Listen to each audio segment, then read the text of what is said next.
नैना देखने में सुंदर और सुशील लड़की थी। वही नैना खाना बहुत अच्छा बनाती थी, जिस कारण उसके घर वाले उससे बहुत खुश रहते थे। एक दिन की बात है।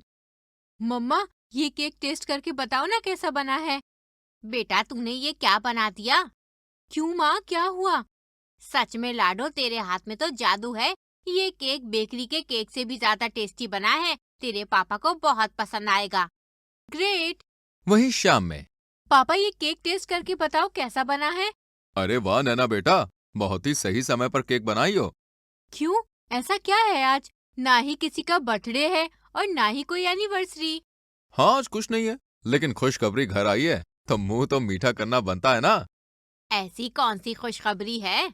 मेरे बचपन का फ्रेंड है चिराग, याद है, जो मुंबई में रहता है। वो बहुत बड़ी कॉर्पोरेट कंपनी का मालिक है और उसका इकलौता लड़का है राहुल। चिराग ने अपने बेटे के लिए नैना का हाथ मांगा है। उन्हें नैना बहुत पसंद है। बस फिर क्या था, जल्द ही दोनों परिवार मिलते हैं। लड़की लड़का एक दूसरे को पसंद करते हैं और जल्द ही दोनों की शादी भी हो जाती है। वहीं शादी की अगली सुबह नैना जल्दी उठकर नहाकर तैयार होकर किचन में चली जाती है। आज तो मैं सबको इम्प्रेस कर दूंगी। फिर नैना पूरे परिवार के लिए ढेर सारा टेस्टी टेस्टी खाना बनाती है और अच्छे से डाइनिंग टेबल पर सजा देती है। वहीं जब सभी नाश्ता करने बैठते हैं, आज का खाना कुछ अलग नहीं लग रहा देखने में। आपकी प्यारी बहू ने बनाया है। अब टेस्ट करो और बताओ कैसा बना है। ससुर खाना टेस्ट करते हैं और शॉक्ड हो जाते हैं। क्या हुआ जी? कुछ कह क्यों नहीं रहे? बहू, तूने पापा जी के खाने में कहीं फेविक्विक तो नहीं मिला दिया? इनकी तो बोलते ही बंद हो गई। क्या हुआ जी, कुछ तो कहो। हाय मोरी मैया, मेरे पति को लकवा तो नहीं मार गया? ये ना कुछ कह रहे हैं और ना ही कोई मूवमेंट कर रहे हैं।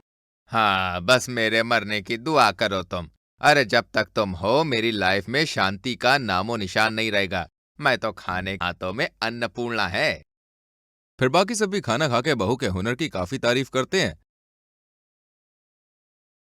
अब रोजाना नैना सबके लिए तीनों टाइम का खाना बनाती है और इसी चक्कर में नैना की सास ने घर से कुक भी हटवा दिया, क्योंकि सबको नैना के हाथ का खाना पसंद आने लगा। अब सभी नैना के बनाए खाने को इतना पसंद करने लगे कि सारा दिन वो कुछ ना कुछ फरमाइशें करते रहते हैं। वहीं खाने में सब अपने अपने पसंद के खाने की डिमांड करते हैं और नैना बिना कुछ बोले सारी डिमांड पूरी करती रहती है। स्टार्टिंग के कुछ दिनों में नैना को भी ससुराल वालों को खुश रखने में बड़ा मजा आता है, लेकिन धीरे धीरे नैना इस चीज से परेशान हो जाती है। भाभी, मेरे 3 फ्रेंड्स आज घर आ रहे हैं। मेरी फ्रेंड नेहा को छोले भटूरे पसंद है, मानवी को सैंडविच और राहुल को बटर पनीर। तो आप सबका फेवरेट खाना बना देना। मैं तो चिकन कबाब में ही खुश हूँ। वहीं नन के द्वारा लंबी चौड़ी खाने की लिस्ट से नैना का गुस्सा फूट पड़ता है। मैं इस घर की बहू हूँ, बावर्ची नहीं हूँ। 2 महीने हो गए मेरी शादी को। दिन रात बस खाना खाना खाना। दिन में 1000 पकवान बनवाते हो सब मुझसे। और ये नहीं कि नई बहू को हनीमून पर भेज दे। मेरा हनीमून तो किचन में खाने और बर्तन के साथ में ही हो रहा है। बहू, ये क्या तरीका है बात करने का? सब आपकी वजह से हो रहा है। माना माजी मैं खाना अच्छा बनाती हूँ, लेकिन ये भी तो सोचो कि नई बहू है, थोड़ा तो इसका भी मान ले लिया जाए। पर नहीं, बस सारा दिन चूल्हा चौका में लगा कर रखो। आपकी सास ने भी आपके साथ ऐसा किया था क्या? तभी सास को याद आता है कि उसकी सास ने तो साल भर उससे काम ही नहीं कराया था। नहीं बहू, मुझे रियलाइज हो चुका है। एक पल को तो हम ये भूल ही गए थे कि हम घर में बहू लेकर आए हैं और हमने शेफ समझकर बस तुझे किचन में ही लगा दिया। माफ कर दे बहू। इसके बाद सास बहू को हनीमून के टिकट देके दोनों बहू बेटे को घूमने भेज देती है और ससुराल वाले फिर से कुक को रख लेते हैं।